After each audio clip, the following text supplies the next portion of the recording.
Hello students, एक बार फिर आपका स्वागत है अपने यूट्यूब चैनल वीके त्यागी सर गणित ज्ञान पर। आपका एक बार पुनः स्वागत है। जैसे कि हमने कल आपको पढ़ाया था, कक्षा 12 का एक टॉपिक था हमारे पास में, रिलेशन और function. Very most important topic है। इसका 5 से 8 नंबर तक का क्वेश्चन आपका बोर्ड एग्जाम में आता है। उससे रिलेटेड एक क्वेश्चन और है आपका, ये वेरी मोस्ट इम्पोर्टेंट क्वेश्चन है बोर्ड में, ये पिछले कुछ सालों से बोर्ड एग्जाम में आया हुआ है। क्या है क्वेश्चन आपके पास में? इसने कहा है कि लेट ए कोई सेट है जिसमें 1 से 9 तक की एलिमेंट दिए गए हैं, and R be a relation in A cross A, यानी कि आपके पास में क्या है, इसी के अंदर पेयर के साथ में है ये।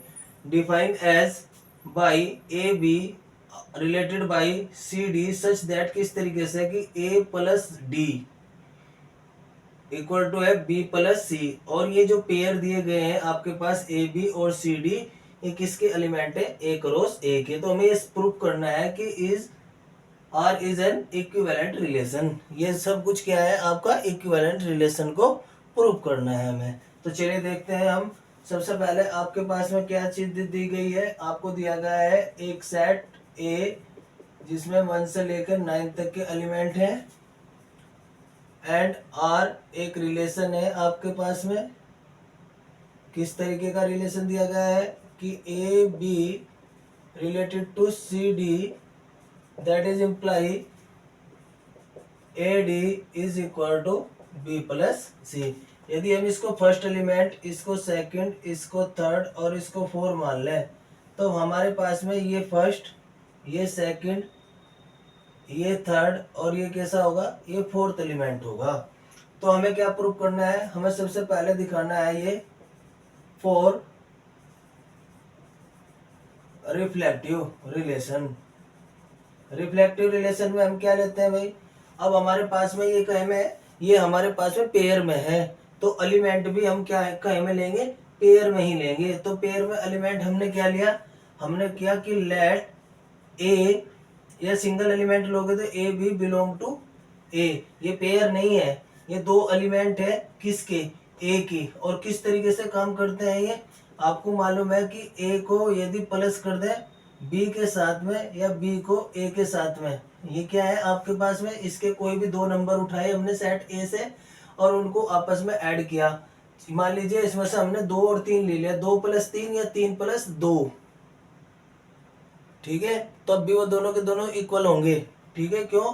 क्योंकि जो नेचुरल नंबर दिए गए हैं आपके पास में, ये आपके पास में एडिशनल के अकॉर्डिंग ये आपका कोम्यूटेटिव लॉ को फॉलो करते हैं। चलिए, तो आपके पास में यदि इसको फर्स्ट, इसको सेकंड, इसको थर्ड और इसको फोर्थ नंबर का नाम दिया जाए, तो ये रिलेशन कुछ इस तरीके से आ जाता है कि A B R related to A B.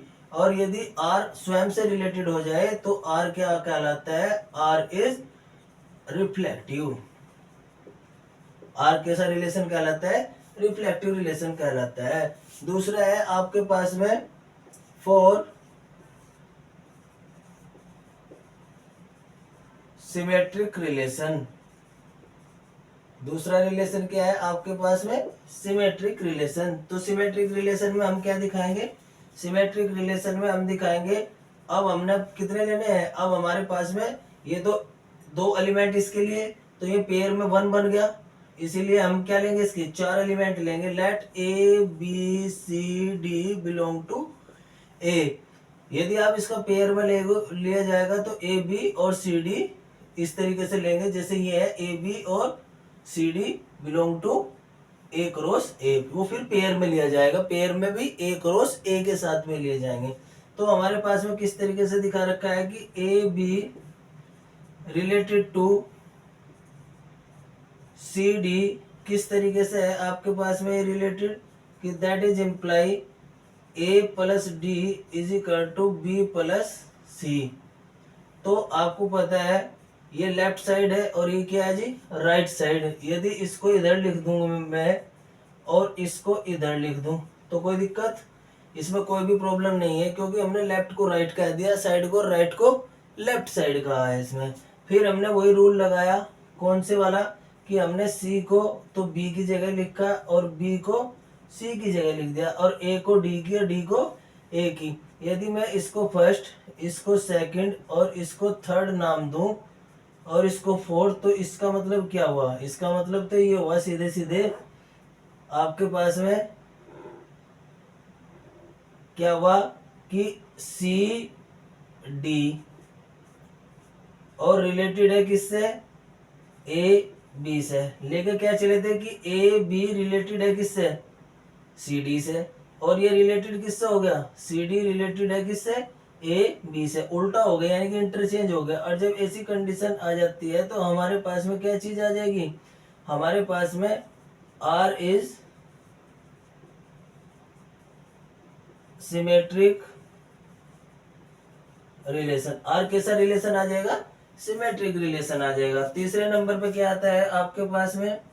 तीसरे नंबर पर आता है हमारे पास में for transitive relation. Transitive relation में हम क्या लेते हैं जी? अब हमारे पास में 4 एलिमेंट तो हम लेकर चले थे सिमेट्रिक के अंदर। इसके लिए हमें कितने एलिमेंट चाहिए? इसके लिए हमें लगभग 6 एलिमेंट चाहिए, क्योंकि पेयर में हमें एक पेयर, दो पेयर, एक तीन पेयर चाहिए, और पेयर में 2 एलिमेंट ले जाते हैं। तो हम यदि सिंगल एलिमेंट लेंगे तो इसका तो 6 एलिमेंट लेंगे। मान लीजिए ए बी सी डी और ई बिलोंग टू ए। यदि ये ए के एलिमेंट है, किस तरीके से कि ए बी रिलेटेड है किससे? सी डी से। तो इसका मतलब क्या है हमारे पास में? इसका मतलब ये है कि that is imply A plus D is equal to B plus C. और यदि सी डी रिलेटेड है किससे? ई एफ से। ई एफ, एक एलिमेंट और लेंगे इसमें, एफ बिलोंग टू ए। तो ई एफ सच दैट ये कौन सा है? फर्स्ट किसके ए किसके साथ में गया था? यहाँ पे ए गया था आपका फोर्थ के साथ में, तो यहाँ पर फर्स्ट ये है और फोर्थ नंबर पे कौन है? ये, यानी कि C plus F is equal to, फिर क्या है आपके पास में? फिर है सेकंड। सेकंड क्या है आपके पास में? डी प्लस, और डी के बाद में क्या आ जाएगा? थर्ड नंबर का है ई। इसकी लेफ्ट साइड है और ये राइट साइड है। यदि लेफ्ट और राइट साइड को मैं A plus D plus C plus F, और इधर क्या ले लो जी? B plus C plus D plus E. कौन कौन सी चीज कैंसिल हो जाएगी? देखो, एक तो कैंसिल हो गया सी, एक कैंसिल हो गया आपके पास में डी, और यहाँ पर क्या बचा आपके पास? ए प्लस एफ, और यहाँ पर बचा बी प्लस ई। यदि ये फर्स्ट, ये सेकंड, ये थर्ड और ये फोर्थ फंक्शन हो, तो इसका मतलब क्या हुआ हमारे पास में? इसका मतलब तो ये हुआ हमारे पास में कि that is imply A B is related to किसके साथ में? E F. और लेकर क्या चले थे हम? लेकर चले थे हम कि ए का रिलेशन बी से, ए बी रिलेटेड है सी डी से, और सी डी रिलेटेड है ई एफ से, और ये डायरेक्ट क्या हो गया? ए बी किससे रिलेटेड होगी? ई एफ से। तो आर हमारे पास क्या हो जाएगा? R is transitive relation. तो हमारे पास में क्या कंडीशन होगी? तीनों कंडीशन फुलफिल करता है आर। तो R is an equivalent relation. Equivalent relation, ये क्वेश्चन आपका 5 नंबर का बोर्ड में आता है। ठीक है, ये 5 नंबर का क्वेश्चन है, बोर्ड में आएगा आएगा और निश्चित आएगा। यहाँ पर इस क्वेश्चन में अब तो यहाँ पर आपके पास में प्लस है, यहाँ पर मल्टीप्लिकेशन भी आ सकती है। ठीक है, यहाँ पर प्लस की जगह क्या आ सकता है? मल्टीप्लिकेशन भी आ सकती है। और जो मल्टीप्लिकेशन का क्वेश्चन आएगा वो सेम टू सेम ऐसे ही करना है। जहां पर प्लस लिखा हुआ है वहां पर केवल क्या करना है? वहां पे हमें केवल और केवल प्लस की जगह मल्टीप्लाई का साइन लगाना है। ठीक है, ओके, उतारिए इसे।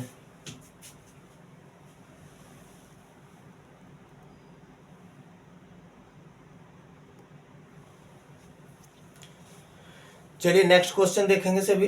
नेक्स्ट क्वेश्चन में दिया गया है कि determine the relation R in a set A is equal to 1 2 3 up to 14 तक दिया गया है। Define as R pair of X Y such that 3x minus Y is equal to 0 for all X Y belong to A is reflective symmetric and transitive. ये relation इनमें से तीनों में से क्या होगा?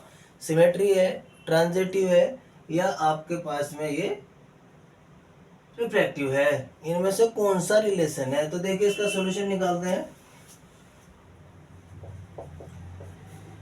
आपके पास गिवन क्या है? एक सेट दिया गया है 1 2 3 4 अप टू कहाँ तक का है एलिमेंट इसमें 14 तक, एंड एक रिलेशन है आर। कैसा रिलेशन है? इसमें पेयर लिए गए हैं कि X Y such that 3x minus Y is equal to 0 for all X Y belong to A. तो इसका मतलब क्या हुआ? इसका मतलब ये हुआ आर इज इक्वल टू, यहाँ पे देखेंगे 3x minus Y is equal to क्या है जी?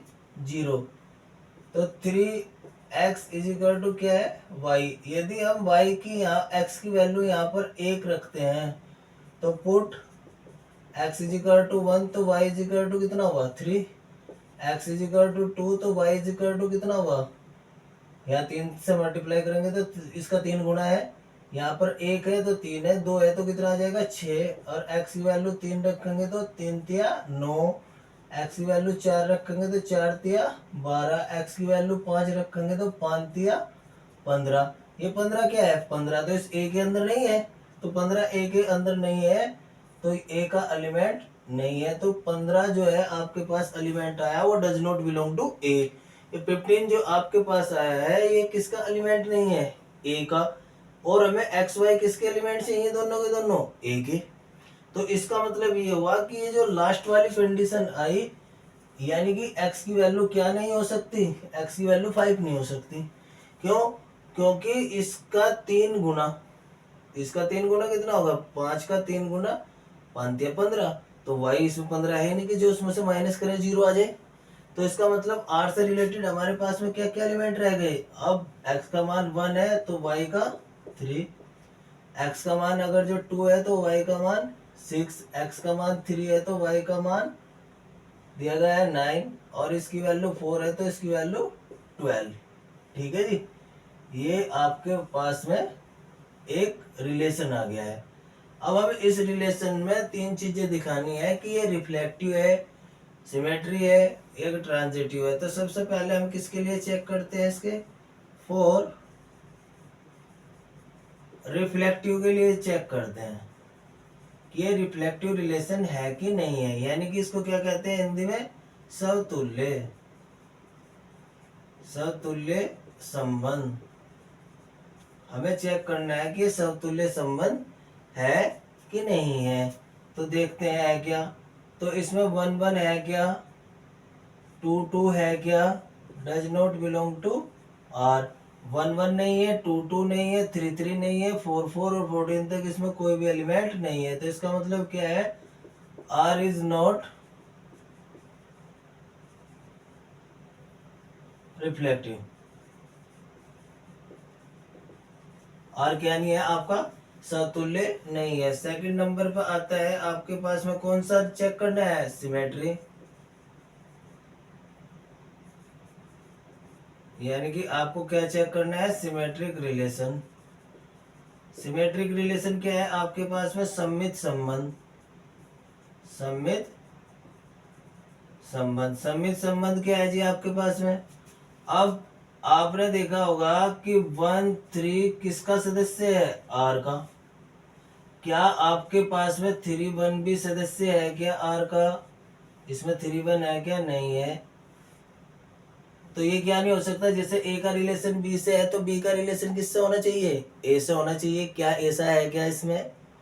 जब 1 और 3 का संबंध किससे दिया गया है? सीधा सीधा आर से दिया गया है। ये 1 3 जो पेयर है आपके पास में ये किसका एलिमेंट है? आर का। क्या 3 1 भी इसका एलिमेंट है क्या? नहीं है। तो नहीं है तो ये रिलेशन क्या नहीं है आपके पास में? ये रिलेशन आपके पास में R is not symmetrical relation. कैसा रिलेशन नहीं है ये? सिमेट्रिकल रिलेशन नहीं है। अब थर्ड नंबर पे क्या आता है आपके पास में? For transitive relation. Transitive relation को क्या कहते हैं? संकर्मक संबंध। संकर्मक संबंध को क्या देखते हैं हम? संकर्मक संबंध में हमारे पास में इस तरीके के एलिमेंट होने चाहिए जो एक दूसरे से रिलेटेड हो। रिलेटेड मतलब जैसे आपके पास में 1 3 बिलोंग टू आर, ठीक है, एंड 3 9 बिलोंग टू आर। क्यों? यदि ए का संबंध बी से सीधे सीधे दिखा रहे हैं और बी का संबंध किससे दिखा रहे हैं? सी से, तो इसका मतलब हमें क्या दिखाना चाहिए? 1 9 भी क्या होना चाहिए आपके पास में? आर में। तो क्या इसमें 1 9 है क्या?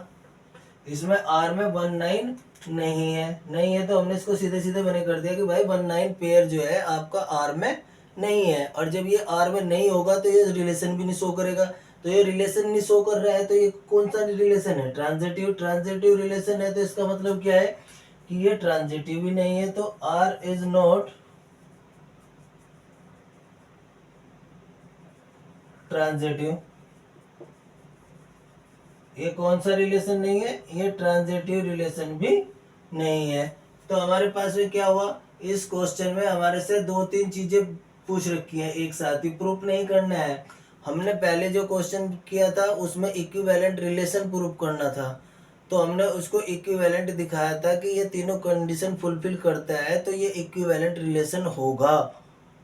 अब इसमें इस तरीके का जो क्वेश्चन आपको पहले बताया था वो 5 नंबर का पूछा जाता है। ये जो क्वेश्चन है आपका 2 नंबर में पूछा जाएगा, ठीक है। 2 नंबर में क्वेश्चन में क्या पूछेंगे? आपसे एक कोई रिलेशन दे दिया जाएगा और सीधा सीधा आपसे कहेगा कि this relation is reflective, symmetric और ट्रांजिटिव। ये रिलेशन कौन सा है? या determine the relation on this set is reflective, symmetric और ट्रांजिटिव। इनमें से कौन सा है? सीधा सीधा आपसे सीधे सीधे क्वेश्चन ये पूछेगा, ठीक है। इस तरीके का क्वेश्चन भी आपका एग्जाम में आता है। इससे अगला क्वेश्चन आपको वेरी मोस्ट इंपोर्टेंट क्वेश्चन है जो आपका पिछले 2 सालों से लगातार बोर्ड में आया हुआ है, ठीक है। उस क्वेश्चन को करेंगे इसके बाद, देखिएगा अब जा।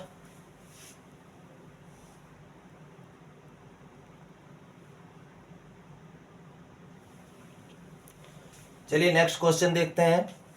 नेक्स्ट क्वेश्चन में क्या कहा है इसने? वेरी मोस्ट इंपोर्टेंट क्वेश्चन है ये, एनसीईआरटी का क्वेश्चन है। एक एनसीईआरटी की फर्स्ट एक्सरसाइज का लगभग 11वां क्वेश्चन है ये, ठीक है। उसमें कहा है कि so that the relation R in the set A of points in a plane is given by R. R कोई रिलेशन दिया गया है कि प्लेन में 2 पॉइंट है। The distance of the point P from the origin is same as the distance of the point Q from the origin। इसने relation दिया है कि ओरिजिन मूल बिंदु से आपकी क्या चीज है? मान लीजिए आपके पास में है ये ओरिजिन है, मूल बिंदु है 0 0, ओरिजिन है, इससे 2 पॉइंट है, एक पॉइंट ये रहा, एक ये रहा, ये पॉइंट P है और ये Q। ये कह रहा है कि ये डिस्टेंस दोनों इक्वल हैं, ऐसा एक रिलेशन दिया गया है इसमें, ठीक है। जिसका ओरिजिन से एक पॉइंट P है, एक पॉइंट Q है, उनकी दोनों की डिस्टेंस इक्वल है, ऐसा एक रिलेशन है। इस रिलेशन को इक्विवेलेंस रिलेशन हमें शो करना है, ठीक है। दूसरे इसी क्वेश्चन में दूसरी चीज जोड़ दी है। इसने कहा so that the set of the all point related to a point P। ये कह रहा है कि सभी पॉइंट P से रिलेटेड होंगे यदि P आपका ओरिजिन पे न हो, और यदि इस पॉइंट से एक P से कोई इसके रेस्पेक्ट में एक सर्किल जाए जिसका केंद्र आपका क्या हो? ओरिजिन हो, तो इन सभी पॉइंटों से एक सर्किल बन जाएगा जाने पे, ठीक है। दोबारा सुनिएगा। इसने कहा है कि यदि ये जो P बिंदु है आपका, यदि ये 0 0 पे न हो, ठीक, तो इस पे बहुत सारे यदि पॉइंट हो और विद रेस्पेक्ट टू किसके? P के। यदि P से होते हुए O को यदि हम सेंटर मान ले तो इससे एक सर्किल पास होगा, ठीक है। जिसके सर्किल पे बिंदु P भी होगा। ये इसका सेकंड पार्ट है। तो फर्स्ट पार्ट में देखो हमने क्या क्या चीज दे रखी है उसको देखेंगे। हमारे पास में सॉल्यूशन है इसका। इसके सॉल्यूशन में एक सेट दिया गया है हमारे पास में, क्या, लेट ए एक सेट है, set of all points in a plane, plane में सभी पॉइंट दिए गए हैं। दूसरा क्या है आपके पास में, एंड एक रिलेशन दिया हुआ है आर, किस तरीके से कि पी क्यू सच दैट कि ओ से पी की दूरी बराबर है ओ से क्यू की दूरी। ठीक है, ओ से पी की दूरी बराबर है किससे, ओ से क्यू की दूरी। इसने खुद क्वेश्चन में कहा कि distance of the point P from the origin, origin से पी की दूरी is same as the distance of the point Q from the origin. जो Q से दूरी है वो P से दूरी के बराबर है, सेम है दोनों। ठीक है, तो देखिएगा इसमें सबसे पहले क्या चेक करते हैं, for reflective relation. Reflective relation में हम क्या लेंगे, रिफ्लेक्टिव रिलेशन में हमने क्या लिया जी, हमने लेट एक पॉइंट लिया, कहाँ से, एक प्लेन पे कोई पॉइंट है P, और P किसका एलिमेंट है, A का। A कौन है, set of the all point, ये यूनिवर्सल सेट है किसका, प्लेन के में सभी बिंदुओं का एक यूनिवर्सल सेट है, जिसमें हमारे पास में क्या चीज दी गई है, सभी बिंदु दिए गए हैं किसके, प्लेन के। तो उस प्लेन में से एक पॉइंट ले लिया P, तो इसकी मूल बिंदु से दूरी कितनी है, OP। कितनी दूरी है इसकी मूल बिंदु से, OP। और ये OP दूरी किसके बराबर होगी, अपने आप के बराबर तो होगी होगी। यदि ये दूरी अपने आप के बराबर होगी तो इसका मतलब क्या हुआ, इसका मतलब तो ये हुआ कि P और P बिलोंग टू R। तो इसका मतलब क्या हुआ, R इज रिफ्लेक्टिव। उसके बाद में सेकंड नंबर पे क्या आएगा आपके पास में, फॉर सिमेट्री।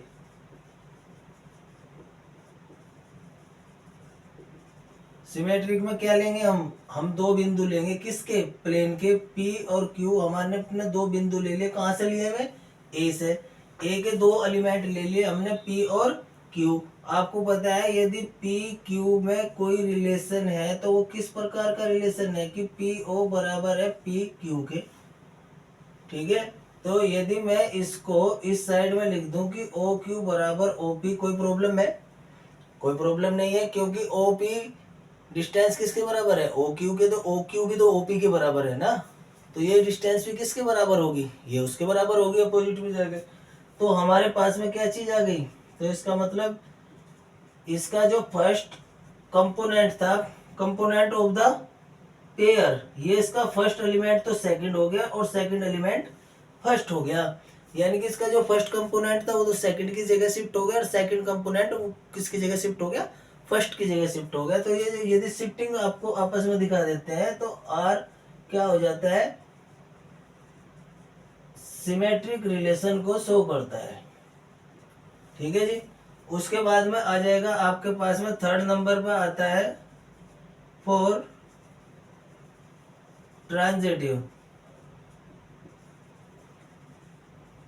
ट्रांजिटिव रिलेशन में हमारे पास में क्या आएगा, अब हमने प्लेन में रखे हुए कोई तीन पॉइंट ले लिए। मान लीजिए आपके पास में ये ओरिजिन है, ये कोई P पॉइंट था, ये कोई Q पॉइंट था, हमने इधर से कोई एक पॉइंट और ले लिया S, जिसकी मूल बिंदु से सभी दूरियां क्या है जी, बराबर है।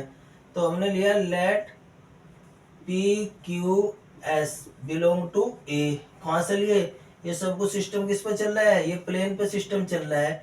ये क्या है, एक्स एक्सिस, और ये क्या है, वाई एक्सिस। ये वाई डैश और ये x dash.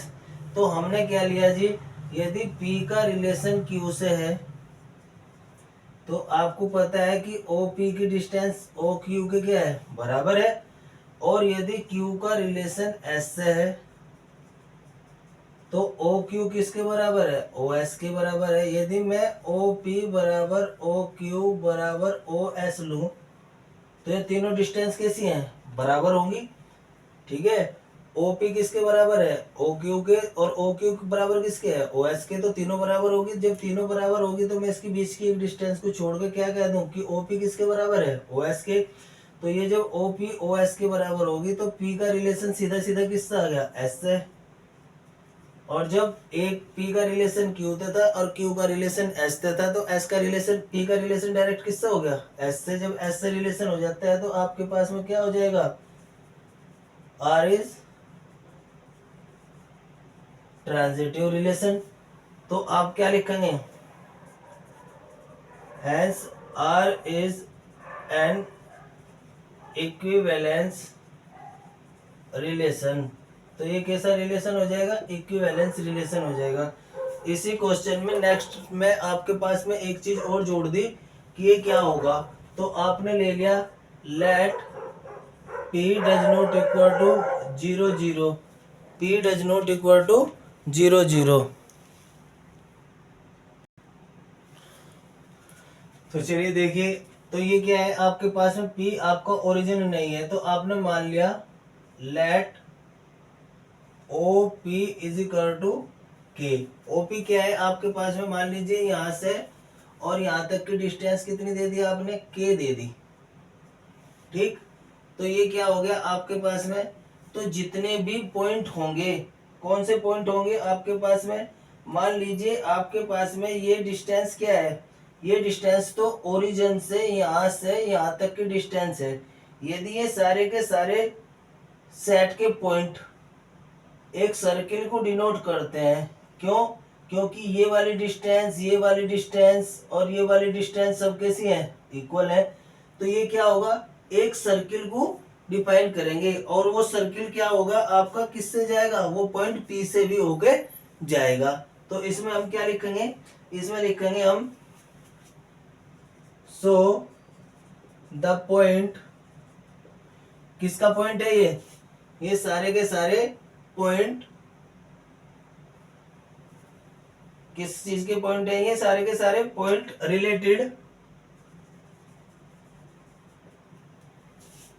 Related to P।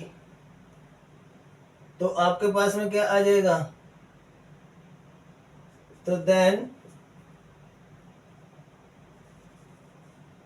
Circle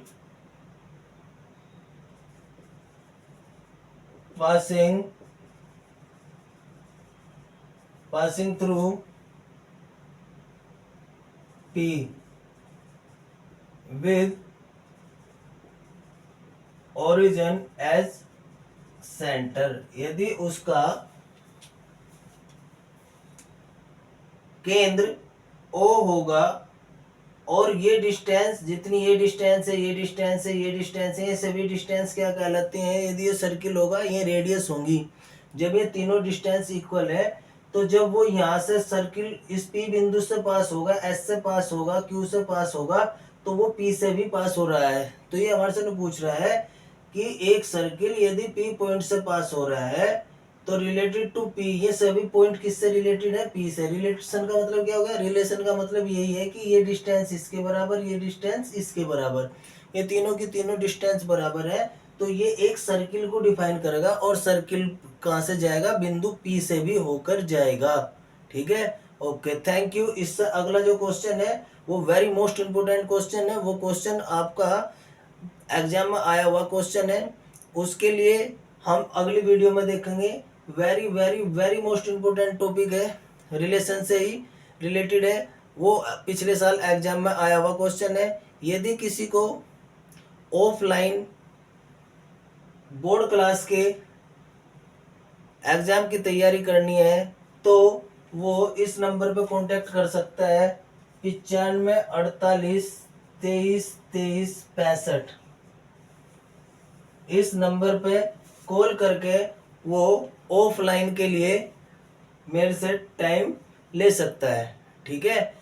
और वो NDA की भी तैयारी इसी के साथ में करा रहे हैं हम, और NDA के साथ साथ में हम आपके जो ये JEE वगैरह के एग्ज़ाम है, इनके भी जो प्री एग्ज़ाम है उसकी भी तैयारी हम इसी के साथ साथ में करा रहे हैं। उसके भी नोट्स वगैरह पूरे प्रॉपर तैयार कराएंगे। जिससे कि आपको इसके अपेयरिंग में ही आप इसमें एंट्रेंस में बैठ सकें। ठीक है, ओके, थैंक यू।